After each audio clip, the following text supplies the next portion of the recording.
जीवेषु कृपापरत्वं माध्यस्ति भावं विपरीतव्रतौ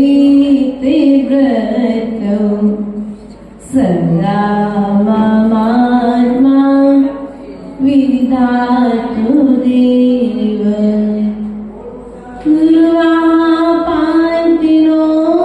नित्यं ज्ञानिदैशिनिनायिका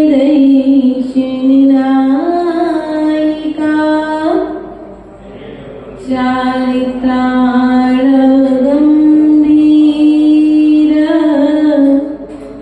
मुख्यमार्गोपदेशिका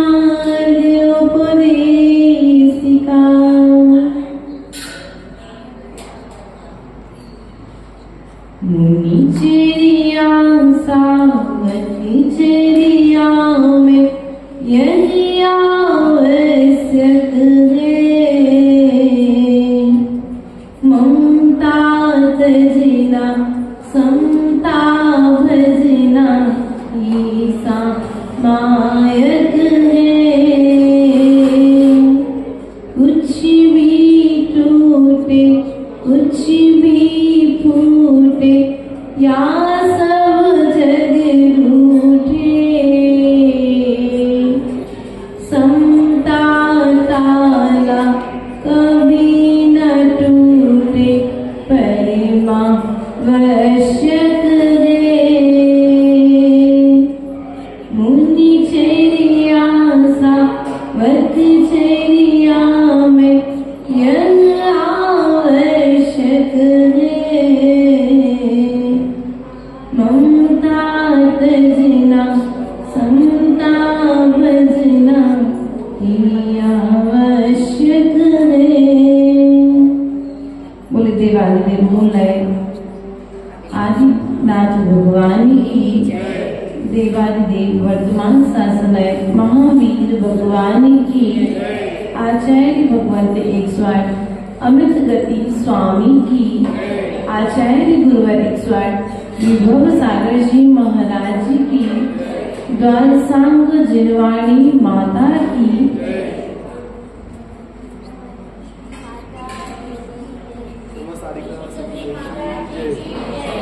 प्रिय बंधु आचार्य भगवंत अमृत गति स्वामी कृत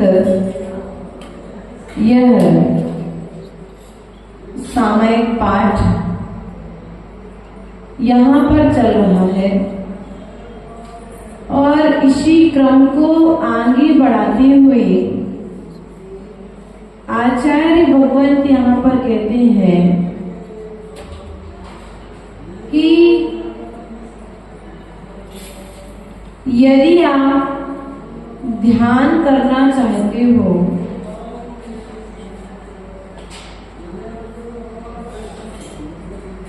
और आर्तरोग ध्यान से बचना चाहते हो तो वीतरागी प्रभु अरहंत प्रभु के गुणों का चिंतन करो। इनका चिंतन करना है जिनेंद्र भगवान के गुणों का चिंतन करना है।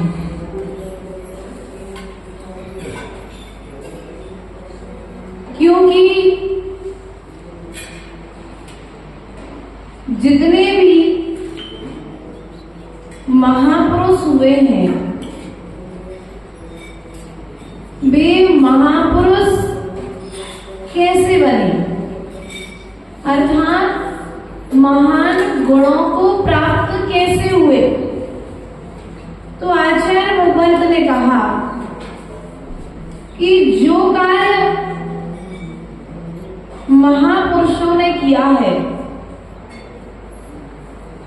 वह कार्य यदि हम करेंगे तो हम भी उनकी तरह महानता को प्राप्त हो जाएंगे।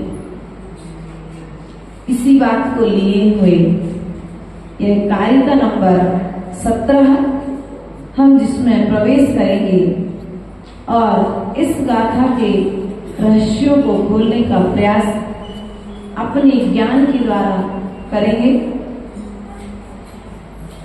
यो व्यापिको विश्व जनीन व्रति सिद्धो विबोधो दुत्कर्म बंधा ध्यातो धुनीते सकलं बेकारं सादेव देवो यदि मामास्ताम्। आचार्य भगवत यहाँ पर कहती हैं, यो व्यापको विश्व जनीन वित्ते, अर्थात जिन्होंने विश्व की कल्याण की प्रवृत्ति जिनकी सहज हो चुकी है, अर्थात दूसरों का भला सोचना जिनकी प्रवृत्ति हो चुकी है। हमारी प्रवृत्ति है बुरा सोचना, हमारी प्रवृत्ति है बुरा देखना, और हमारी प्रवृत्ति है बुरा बोलना। क्या? बुरा देखना, बुरा सुनना और बुरा बोलना। आचार्य भगवत कहते हैं, इन तीनों में सबसे ज्यादा खतरनाक क्या है? क्या? बुरा देखना बुरा है, बुरा सुनना बुरा है, कि बुरा बोलना बुरा है? बोलना। देखो, हलाहल विष खाना बुरा है, सांप के मुख में जाकर के मरना बुरा है, सांप के विष को पी करके मरना बुरा है, कि शेर के मुख में जाकर के मरना बुरा है? बोलो, विष खा लो सांप के मुख में, या फिर विचार करना है। मौत तीनों से मिलने वाली है, चाहे विष खाओ, चाहे सर्प तुम्हें काट ले, या शेर के सामने चले जाओ। उसी प्रकार से बुरा सुनना भी बुरा है, बुरा देखना भी बुरा है, और बुरा बोलना भी बुरा है। क्योंकि एक समय में व्यक्ति एक ही कार्य कर सकता है, या तो बुरा देख ले या फिर अच्छा देख ले। यदि हम बुराई देखने जाते हैं तो हमें उस व्यक्ति के अंदर की अच्छाई नजर नहीं आएगी, है ना? जिस सफेद कपड़े के ऊपर में काला कपड़ा डाल दिया जाए तो देखने पर ऊपर में काला कपड़ा दिखाई देगा, सफेद रंग। और जैसे ही उस काले कपड़े को हटा दिया जाए तो सफेद कपड़ा। उसी प्रकार से ये जो विकार है, विकार अर्थात बुराई देखने का चिंतन, बुराई देखने की आदत आज की नहीं है, अनादिकाल के संस्कार हैं। कब के संस्कार है ये? बुरा देखने के संस्कार अनादिकाल के हैं। हम बुरा कैसे देखते हैं? घर पर थे, अच्छे बढ़िया भले कुछ स्वाध्याय कर रहे थे, कुछ अच्छी बात चल रही थी, इसी बीच में बाहर से बहुत तेज की आवाज आती है और ऐसा महसूस होता है कि किसी की लड़ाई। हम क्या करते हैं? तत्काल बाहर क्या हुआ?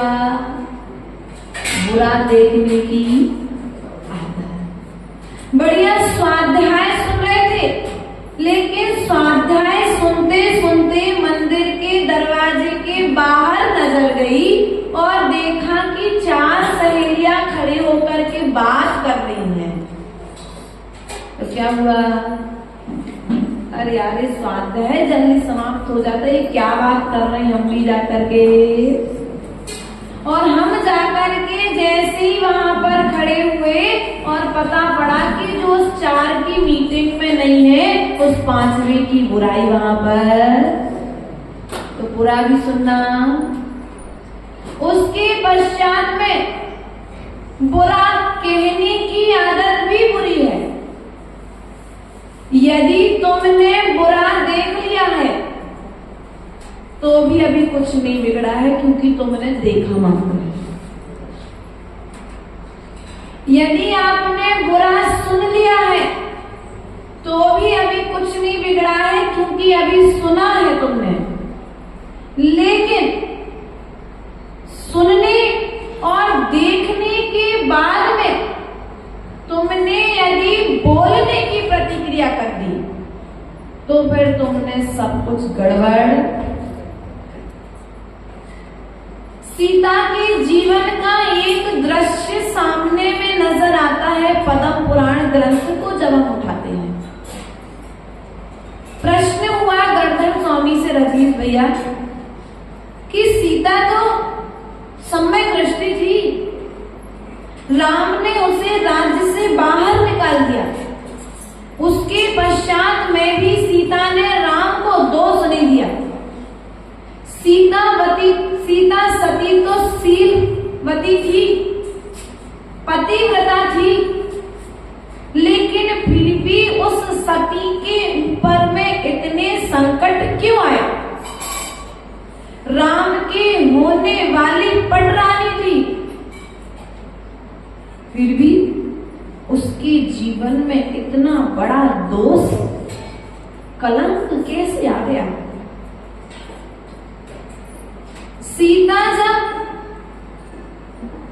सीता के 10 भाव पूर्व में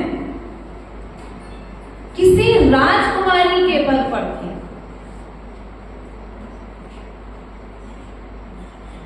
वह दिगंबर साधुओं से ईर्ष्या रखती थी। क्या रखती थी?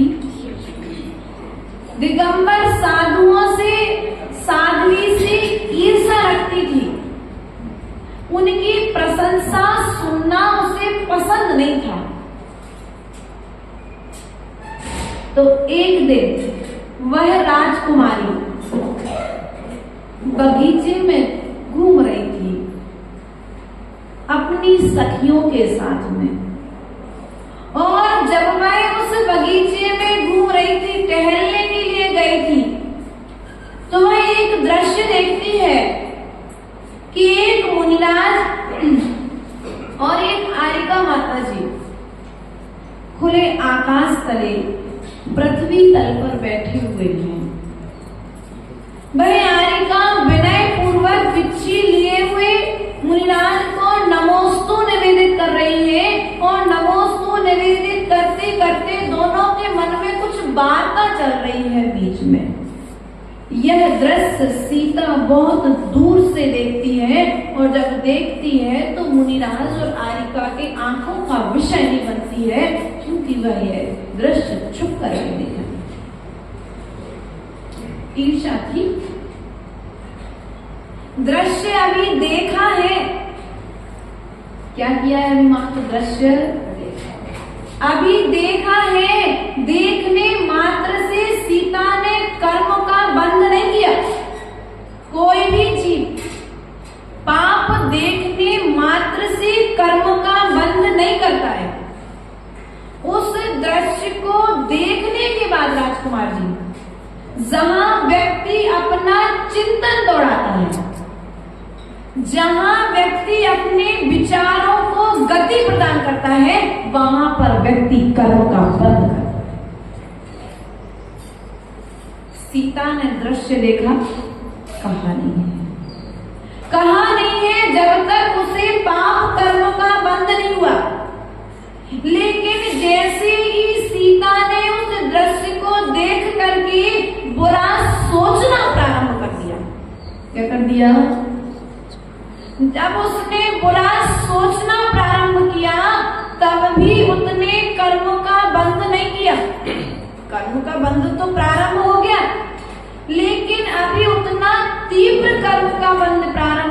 हुआ जिस तीव्र कर्म के उदय से सीता को राज्य से बाहर निकाला। अब वह इस दृश्य को देख करके अपने विचारों के अनुसार उस दृश्य को गति प्रदान करके, एक रूप प्रदान करके राज्य में आकर के राजा से निवेदन करती है कि दिगंबर मुनिराज और आरिका तो इस प्रकार से हुआ करते हैं। राजा जैन था, वो कहता है नहीं, दिगंबर मुनिराज और आरिका ऐसे नहीं हो सकते, क्योंकि व्यक्ति वही कहता है जो व्यक्ति सोचता है। सीता के कहे अनुसार पूरे राज्य में उसका यही था, राजकुमारी का, कि जैन धर्म की अप्रभावना करनी है। राजा प्रजा सहित उस वन में पहुंचा और राजा ने भी जब यह दृश्य देखा तो राजा प्रजा सहित मुनिराज के चरणों में पहुंच करके नमोस्तु निवेदित करता है। क्या निवेदित करता है?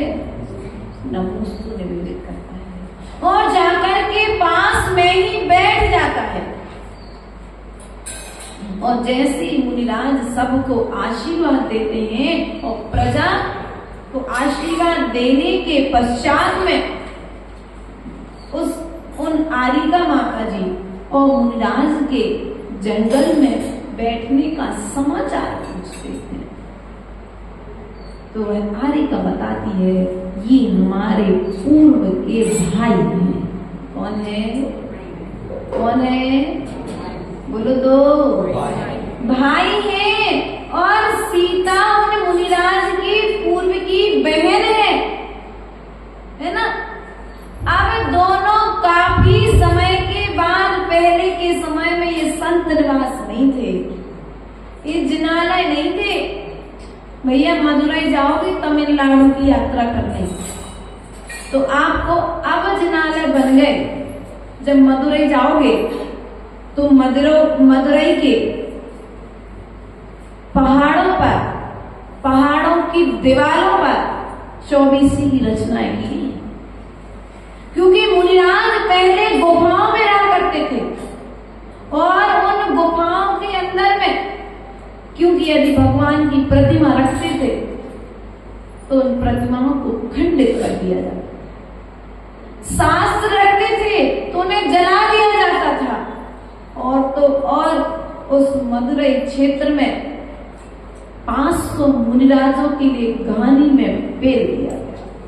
अर्थात आज भी उस क्षेत्र में, तमिलनाडु क्षेत्र में दिगंबर निर्ग्रंथ मुद्रा का निषेध है। 5000 ध्यान रखना है।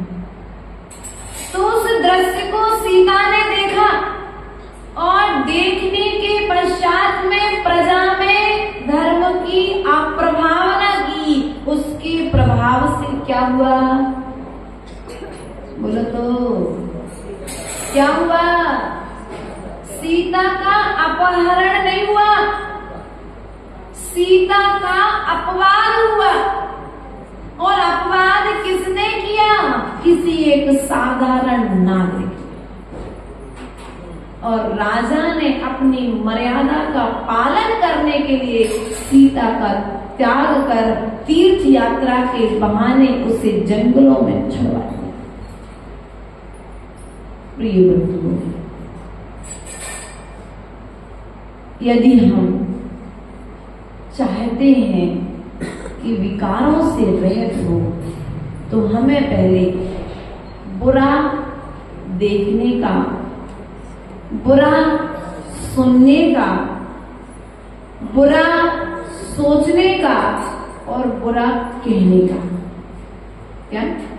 चौथी लाइन, बुरा सोचने का। बुरा देखना बुरा नहीं है, बुरा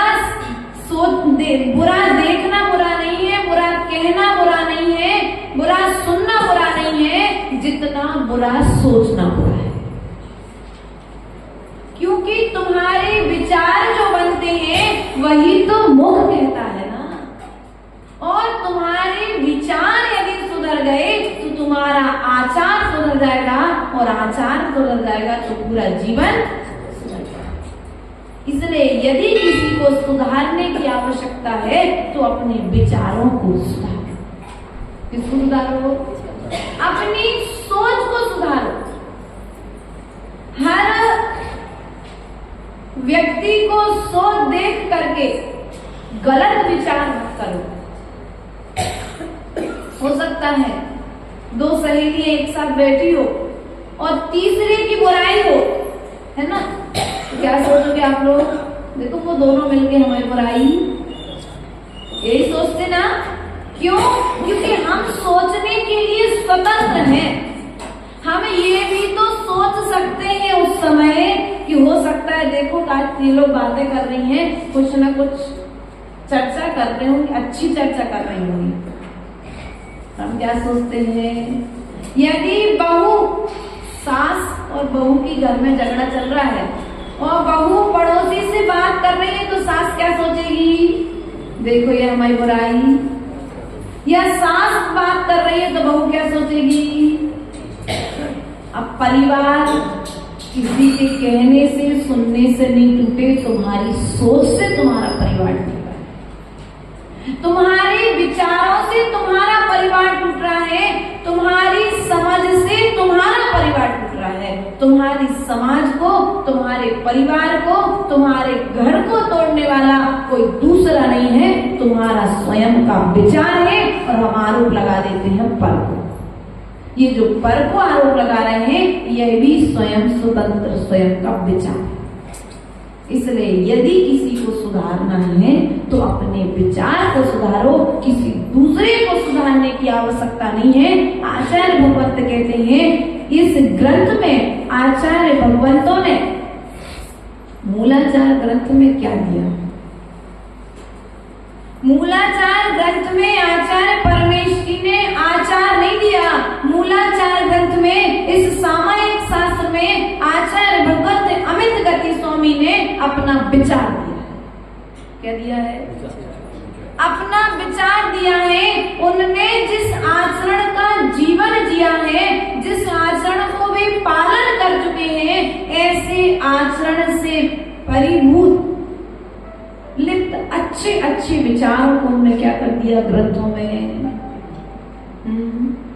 माता जी हमारे मन में तो अच्छे विचार आते ही नहीं, क्योंकि हम जिनवाणी को पढ़ते नहीं। और जब पढ़ते नहीं हो तो तुम्हारे पास पुण्य कैसे बढ़ेगा? और पुण्य नहीं बढ़ेगा तो अच्छे विचार कहां से? पैसा कमाने के लिए पुरुषार्थ करना पड़ता है, तो पुण्य कमाने के लिए आचार्य भगवंत कहते हैं तुम अपनी हृदय रूपी वेदी पर जिनवाणी के ये जो सूत्र हैं इनको बोने का प्रयास तो करो, विचारों की फसल पैदा हो जाएगी। किसकी फसल? विचारों की फसल जब पैदा होगी तो चारित्र के फल फलेंगे, और चारित्र के फल जब फलेंगे तो क्या होगा? हमारा चिंतन सुधरेगा, और चिंतन सुधर गया तो हम चिता नहीं बनेंगे, हम चिंतामणि की तरह बन जाएंगे। अपने आचार को, अपने विचार को सुधारने का प्रयास करना है, तभी हमारा यह सामायिक पाठ सुनना, सुनाना सार्थक होगा। इन्हीं भावनाओं के साथ में बोले परम पूज्य आचार्य गुरुवर स्वामी विभव सागर जी महाराज जी की, अहिंसामय विश्व धर्म की।